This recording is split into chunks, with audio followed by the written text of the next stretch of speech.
दिखने में हैंडसम, अच्छे खासे परिवार से ताल्लुक रखने वाला वह नौजवान जिसकी वाइफ ऑस्ट्रेलिया में जॉब करती थी।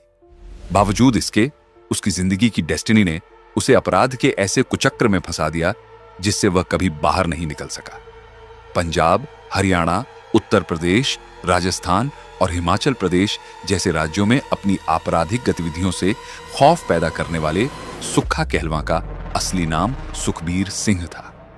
उसके परिवार को इस बात की भनक तक नहीं लगी कि कब उनके बेटे ने अपराध की दुनिया में कदम रख दिया। महज 17 साल की उम्र में उसने जुर्म की राह पकड़ ली और 27 की उम्र तक आते आते उस पर 4 बार जानलेवा हमले हुए, लेकिन हर बार वह बच निकला। सुक्खा कहलवां ने सोशल मीडिया को अपना हथियार बना लिया था। उसकी कहानी किसी फिल्मी स्क्रिप्ट से कम नहीं है। उसे मारने वालों ने पुलिस की मौजूदगी में ही गोलियों से भून दिया और फिर उसकी लाश के पास खड़े होकर भांगड़ा किया। सुक्खा कभी विदेश जाकर बसने का सपना देखा करता था, लेकिन उसके माता पिता और परिवार के अन्य सदस्य विदेश में शिफ्ट हो गए, जबकि वह अकेला भारत में रह गया। एक वक्त था जब वह बेहद सीधा साधा लड़का था जो सिर्फ अपनी मेहनत से पैसा कमाना और अमीर बनना चाहता था। लेकिन हालात ऐसे बदले कि उसका खौफ पंजाब से लेकर पश्चिम बंगाल तक फैल गया। कोई भी उससे नजरें मिलाने की हिम्मत नहीं करता था। पर असली ट्विस्ट तो तब आया जब उसकी मौत के 4 साल बाद वह अचानक जिंदा हो गया। सोच रहे हैं कि ऐसा कैसे हो सकता है? तो बने रहिए हमारे साथ इस वीडियो में बिल्कुल आखिर तक। साल 2000 से 2015 के बीच एक नाम अपराध की दुनिया में ऐसा उभरा कि उसका खौफ पंजाब से लेकर पश्चिम बंगाल तक फैल गया। लोगों की आंखों में उसका डर साफ झलकता था। वह सिर्फ एक गैंगस्टर नहीं था, बल्कि एक ऐसा शार्प शूटर बन चुका था जिसकी गोलियां कभी निशाने से नहीं चूकती थीं। हत्या, डकैती और गैंगवार, उसके खिलाफ 60 से ज्यादा केस दर्ज थे। लेकिन क्या वह पहले से ऐसा था?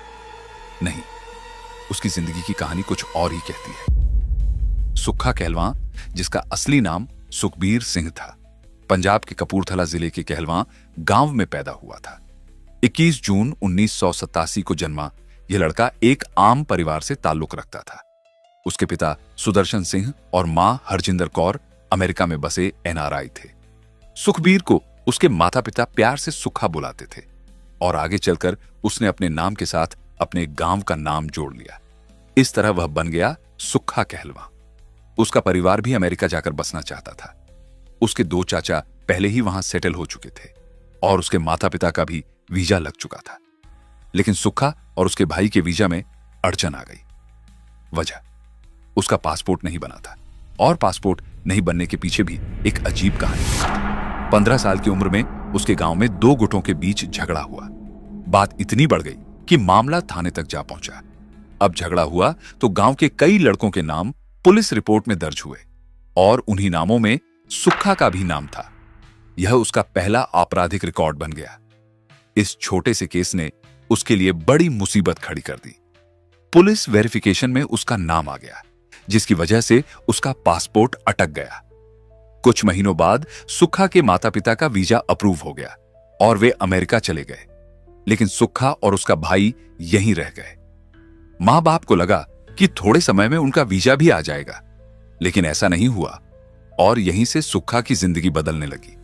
जिस झगड़े को वह मामूली बात समझ रहा था, वही उसकी जिंदगी की दिशा मोड़ चुका था। गांव में जब उसे अपराधी की तरह देखा जाने लगा, तो उसे भी लगने लगा कि अब इस समाज में उसे अपनी पहचान बनाने के लिए ताकत की जरूरत है। धीरे धीरे वह गलत लोगों की संगत में आने लगा। छोटे मोटे झगड़े अब हथियारों तक पहुंच चुके थे और एक समय ऐसा आया जब वह सिर्फ एक नाम नहीं, बल्कि खौफ का दूसरा नाम बन चुका था।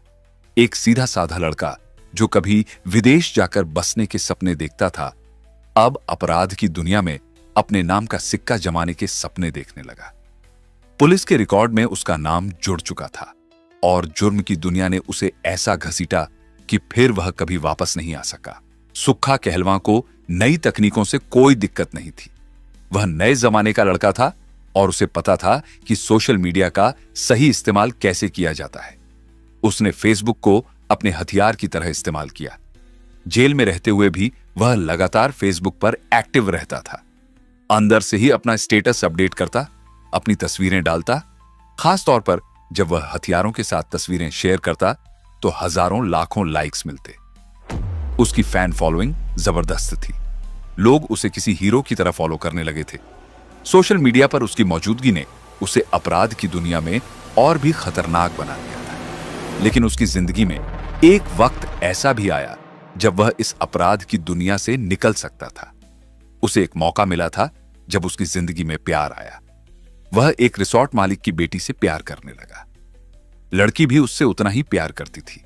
वह सिर्फ उसकी शक्ल से नहीं बल्कि उसकी शख्सियत से भी मोहब्बत करने लगी थी। लेकिन लड़की का परिवार इस रिश्ते के सख्त खिलाफ था। उनके लिए यह रिश्ता नामुमकिन था। तुम जानती भी हो ये कौन है?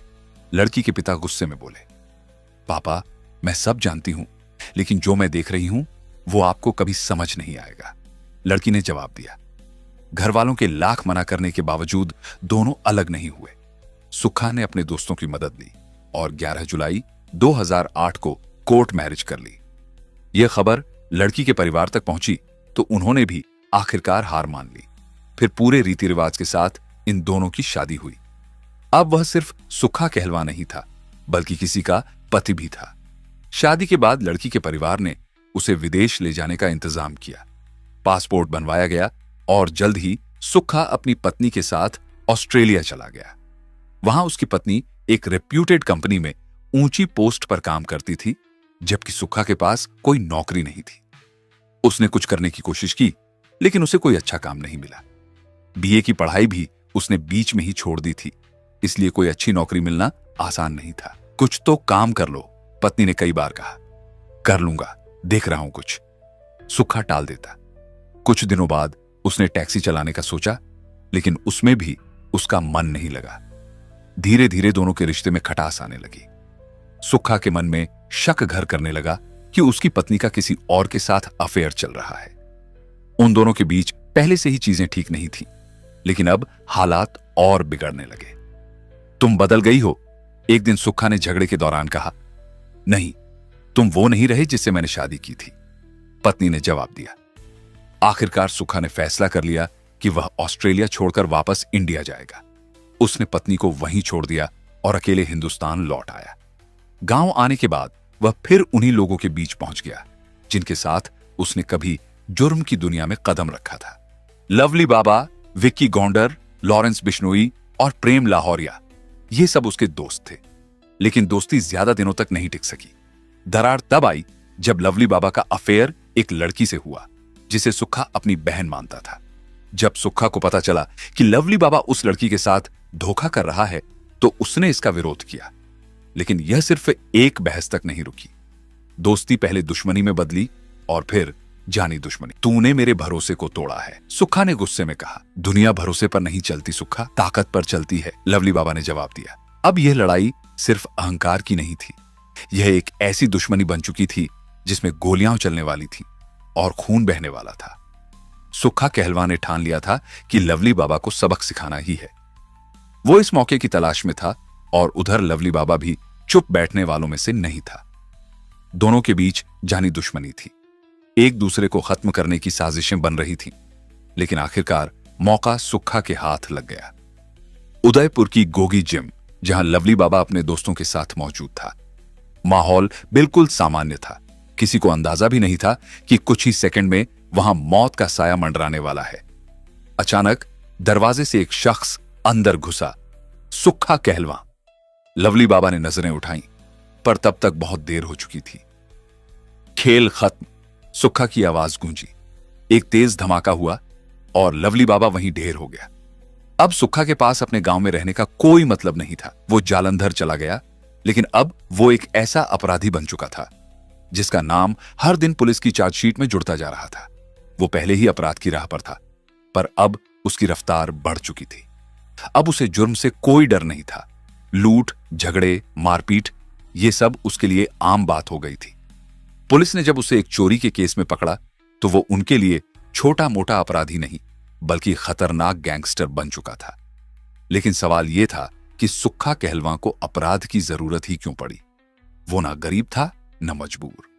उसकी फैमिली एनआरआई थी, अमेरिका में सेटल थी, पंजाब में 150 एकड़ जमीन थी, पैसे की कोई कमी नहीं थी। लेकिन संगत ने उसे कहीं और ही पहुंचा दिया। धीरे धीरे उसने पंजाब के सबसे बड़े गैंगस्टर का नाम हासिल कर लिया। शार्प शूटर, बेरहम हत्यारा, उसकी पहचान अब यही थी। अगर सुक्खा ने किसी को मारने का फैसला कर लिया तो वो बच नहीं सकता। उसका निशाना इतना अचूक था कि कई बार लोग सामने खड़े होकर भी गोली से बचने की उम्मीद नहीं करते थे। उसके बारे में एक डरावनी बात मशहूर हो गई थी। एक बार उसने किसी को दांतों से काटकर ही मार दिया था। लेकिन यह सब सिर्फ एक शुरुआत थी। साल 2010 पंजाब की सियासत में हलचल मच गई जब फगवाड़ा के बीजेपी नेता गुरुदर्शन ढिल्लों की हत्या कर दी गई। हत्या किसी मामूली हथियार से नहीं बल्कि AK-47 से की गई थी और यह कारनामा करने वाला कोई और नहीं, सुक्खा कहलवां था। अब उसका नाम हर गली मोहल्ले में गूंजने लगा। लोग फुसफुसाने लगे, सुक्खा कहलवां, वो किसी को भी मार सकता है। पर सुक्खा के लिए यह सब बस एक शो ऑफ पावर था। वो सोशल मीडिया का दीवाना था। जेल में हो, पुलिस की गिरफ्त में हो या फिर आजाद, वो फेसबुक और इंस्टाग्राम पर हमेशा एक्टिव रहता।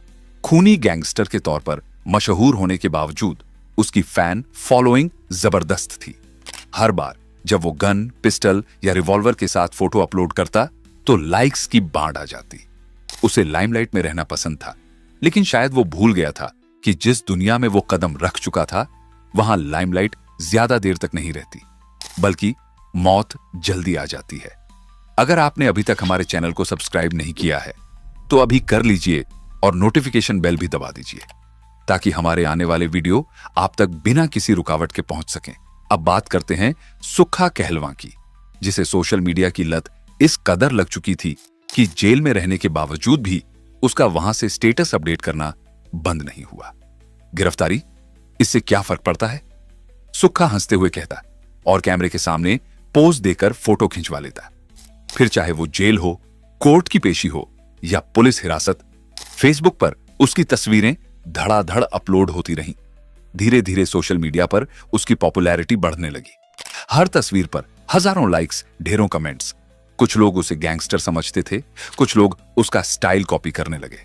अक्टूबर 2015 में उसने संजय दत्त की स्टाइल में एक फोटो अपलोड की और कैप्शन लिखा, ना डर चाली लाली द, ना पुलिस दे हूटर द, एक जट फैन संजय दत्त द, दूजा कहलवां वाले शूटर द। अब तक वो पंजाब का टॉप गैंगस्टर बन चुका था, लेकिन जितनी तेजी से उसकी पहचान बढ़ रही थी उतनी ही तेजी से उसके दुश्मनों की लिस्ट भी लंबी होती जा रही थी। अब उसे पुलिस से ज्यादा अपने दुश्मनों का डर था। पुलिस पकड़ लेती तो सिक्योरिटी मिलती, लेकिन अगर दुश्मनों के हाथ लग गया तो वो एक भी सेकंड नहीं छोड़ते। सुक्खा पर 4 बार जानलेवा हमले हुए। हर बार वो किस्मत के सहारे बच निकला। 2010 में जालंधर जेल से भागने की पहली कोशिश नाकाम। जेल से भागने के कुछ दिनों बाद ही फिर से गिरफ्तार। इसके बाद उसे रोपड़ जेल ट्रांसफर कर दिया गया, लेकिन यहां भी सुक्खा की प्लानिंग चालू थी। 2012 में वो रोपड़ जेल से फरार हो गया। इसके बाद वो राजस्थान भागा, लेकिन वहां उसका राजस्थान पुलिस से एनकाउंटर हो गया। अब गया काम से, यह सोचने का भी मौका नहीं मिला था कि गोलियां चलने लगी, लेकिन सुक्खा फिर बच निकला। हालांकि उसका एक साथी पुलिस की गोलियों का शिकार हो गया। इसके बाद उसने उत्तर प्रदेश के एक गैंगस्टर यास्मीन से हाथ मिला लिया। काम ऐसा होना चाहिए कि पुलिस भी सोचने पर मजबूर हो जाए, यास्मीन ने कहा। बिल्कुल, हिसार में बड़ा खेल करेंगे, सुक्खा ने जवाब दिया। टारगेट था हरमीत सिंह, एक बड़ा ज्वेलर। रात के अंधेरे में प्लान पूरा हुआ और 4 किलो सोना, 2 लाख कैश लेकर यह गैंग फरार हो गई। लेकिन असली खेल इसके बाद शुरू हुआ। माल का बंटवारा सही से हो, यास्मीन और सुक्खा के बीच भारी झगड़ा हुआ। अब सुक्खा को रास्ते से हटाना पड़ेगा। यास्मीन ने अपने आदमियों के साथ मिलकर सुक्खा का गेम बजाने का पूरा प्लान बना लिया। एक सुनसान जगह पर बुलाया और गला रेत दिया। अब यह मर चुका है। यास्मीन ने लाश उठवाई और यमुना नदी में फेंकवा दी। खेल खत्म? नहीं, किस्मत ने फिर सुक्खा का साथ दिया। नदी में बहते हुए कुछ लोकल लोगों ने उसे देखा और बचा लिया। सांस चल रही है, जल्दी अस्पताल ले चलो। उसे सरकारी अस्पताल पहुंचाया गया। वहां से कानपुर मेडिकल कॉलेज रेफर कर दिया गया। अब पुलिस उसके पीछे थी, दुश्मन उसकी तलाश में थे और वो जिंदगी और मौत के बीच लड़ रहा था। बच तो गया, लेकिन अब कहां जाए? वो पश्चिम बंगाल भाग गया, जहां उसके पिताजी के एक दोस्त रहते थे। अब तेरा इलाज यही होगा, पर याद रखना इस बार गलती मत करना। सुखा पूरी तरह ठीक होने के बाद क्या करने वाला था, यही उसकी कहानी का सबसे खौफनाक मोड़ था। सुखा कहलवां जानता था कि अब उसका नाम हर पुलिस फाइल में दर्ज हो चुका है। पंजाब पुलिस उसे किसी भी कीमत पर पकड़ना चाहती थी, इसीलिए उसने फैसला किया कि वो कुछ समय के लिए गायब रहेगा। वो पश्चिम बंगाल में छिप गया, वहां के माहौल में खो जाने की कोशिश करने लगा, लेकिन अंदर ही अंदर यह भी समझ रहा था कि पुलिस इतनी जल्दी हिम्मत नहीं हारने वाली। बस कुछ महीने और, जब सब ठंडा पड़ जाएगा तब देखेंगे आगे क्या करना है, उसने खुद से कहा। लेकिन पंजाब पुलिस चुप बैठने वालों में से नहीं थी। उन्होंने सिर्फ सुखा पर नहीं बल्कि उसके करीबियों के फोन भी ट्रैक करना शुरू कर दिए। फिर एक दिन लोकेशन ट्रेस हो गई, हावड़ा में है। यह खबर मिलते ही पुलिस ने तुरंत एक्शन लिया और उसे धर दबोचा। अब सुखा वापस पंजाब लाया गया, उसे नाभा जेल में रखा गया। जेल में भी उसका रुतबा किसी गैंगस्टर से कम नहीं था। दोस्त आते, फोटो खींचती और सोशल मीडिया पर धड़ाधड़ अपलोड होती। लेकिन इसी बीच एक झटका लगा। उसका सगा भाई सोनू कहलवां कपूरथला जेल में बंद था। वहीं उसकी रहस्यमयी हालात में मौत हो गई। क्या दुश्मनों ने मरवा दिया या फिर इलाज में लापरवाही हुई? सवाल बहुत थे पर जवाब कोई नहीं। सुखा के लिए यह सबसे बड़ा नुकसान था, लेकिन दुश्मनों के लिए यह बदले का मौका था। अब उसकी मौत की स्क्रिप्ट भी तैयार होने लगी थी। असल में सुखा ने नवप्रीत सिंह उर्फ लवली बाबा की हत्या की थी और इस केस में सोनू बाबा गवाह था। कोर्ट में जब दोनों आमने सामने हुए तो माहौल गर्म हो गया। बहुत शेर बनता है, सोनू बाबा ने कहा, और फिर एक जोरदार थप्पड़। पूरा कोर्ट रूम सन्न रह गया। सुखा शांत रह गया, पर जाते जाते सिर्फ एक लाइन बोला, जेल से छूटा तो तेरा भी गेम ओवर कर दूंगा। सोनू बाबा को समझ आ गया कि अब उसके पास ज्यादा वक्त नहीं है। अगर सुखा बाहर आया तो मेरा बचना नामुमकिन है, उसने फैसला कर लिया। पहले उसे ही हटाना पड़ेगा। 5 लाख रुपए की सुपारी दी गई। नाम था विक्की गोंडर। विक्की और लवली बाबा कभी जिगरी दोस्त हुआ करते थे, लेकिन सुखा ने लवली बाबा को खत्म कर दिया था। अब विक्की ने बदला लेने की कसम खा ली। 21 जनवरी 2015 सुखा कहलवां पेशी के बाद वापस नाभा जेल ले जाया जा रहा था। सोनू बाबा ने खबर भिजवा दी। विक्की गोंडर तैयार था। प्लान बना, जमालपुर के पास खेल खत्म कर देंगे। इसके लिए 2 फॉर्च्यूनर गाड़ियां पहले ही लूटी जा चुकी थीं। उत्तर प्रदेश से हथियार मंगवाए गए। अब सिर्फ एक सही मौके का इंतजार था। सुखा कहलवां पुलिस की खुली जीप में बैठा था। उसके चारों ओर हथियारबंद सुरक्षाकर्मी थे। सब कुछ सामान्य लग रहा था, लेकिन किसी को अंदाजा भी नहीं था कि अगले ही पल एक खूनी खेल शुरू होने वाला है। अचानक 2 फॉर्च्यूनर गाड़ियां धड़धड़ाती हुई सामने आईं और पुलिस की जीप के ठीक सामने आकर रुक गईं। इससे पहले कि कोई कुछ समझ पाता, गाड़ियों के दरवाजे खुले और दर्जन भर लोग हथियारों से लैस होकर बाहर निकले। कुछ सेकंड के लिए हर तरफ सन्नाटा छा गया। फिर, ओए, हट जाओ! यह सुनते ही पुलिस वाले चुपचाप जीप से उतरकर किनारे खड़े हो गए। ऐसा लग रहा था जैसे उन्हें पहले से ही सब पता हो। अब सुखा अकेला था और चारों तरफ से गोलियों की बौछार शुरू हो गई। एक के बाद एक गोलियां उसके जिस्म को छलनी करती जा रही थी। सड़क पर गोलियों की गूंज थी और हवा में बारूद की महक। कुछ मिनटों तक बस गोलियां बरसती रहीं। फिर अचानक सब थम गया। बदमाशों ने सुखा की तरफ देखा। हो गया काम तमाम। किसी ने उसके नजदीक जाकर उसके धड़ में आखिरी गोली उतार दी। फिर सबने एक दूसरे को देखा और हंसने लगे। अगला सीन और भी चौंकाने वाला था। सड़क के बीचों बीच, जहां अब भी कुछ सेकंड पहले एक खूनी मंजर हुआ था, वहीं पर भांगड़ा शुरू हो गया। हां, हत्या के बाद भांगड़ा। बदमाश नाच रहे थे, हंस रहे थे और वीडियो बना रहे थे। जाते जाते एक ऐलान किया, यह काम मलोट के विक्की गोंडर का है। फिर सबके सब बड़े आराम से वहां से निकल गए। किसी पुलिस वाले ने गोली तक नहीं चलाई। जब सुखा की बॉडी का पोस्टमार्टम हुआ तो डॉक्टरों ने बताया कि उसके शरीर से 100 गोलियां निकली। यह कोई आम हत्या नहीं थी, बल्कि एक सोची समझी साजिश थी। जांच हुई तो कई पुलिस वालों की मिलीभगत सामने आई। लेकिन कहानी यहीं खत्म नहीं हुई। 4 साल बाद 2020 में कुछ अजीब हुआ। सुखा के नाम से एक फेसबुक पेज अचानक फिर से एक्टिव हो गया। लोगों को लगा, क्या सुखा जिंदा है? कैसे हो सकता है? फिर खुलासा हुआ कि उसकी जिंदगी पर एक फिल्म बन चुकी थी, शूटर। फिल्म रिलीज होने वाली थी, लेकिन सरकार ने इसे बैन कर दिया। गैंगस्टर्स और गन कल्चर को प्रमोट नहीं किया जा सकता। सरकार का तर्क साफ था, ऐसी फिल्में समाज पर गलत असर डाल सकती हैं। लेकिन लोग आज भी बहस करते हैं, क्या गैंगस्टर्स की कहानी को बताना गलत है या ये केवल सच दिखाने की कोशिश है? आपका क्या कहना है? नीचे कमेंट करके बताइए। अगर वीडियो पसंद आया हो तो लाइक करें, शेयर करें और चैनल को सब्सक्राइब करना न भूलें। फिर मिलेंगे एक नई कहानी के साथ। जय हिंद, जय भारत, वंदे मातरम।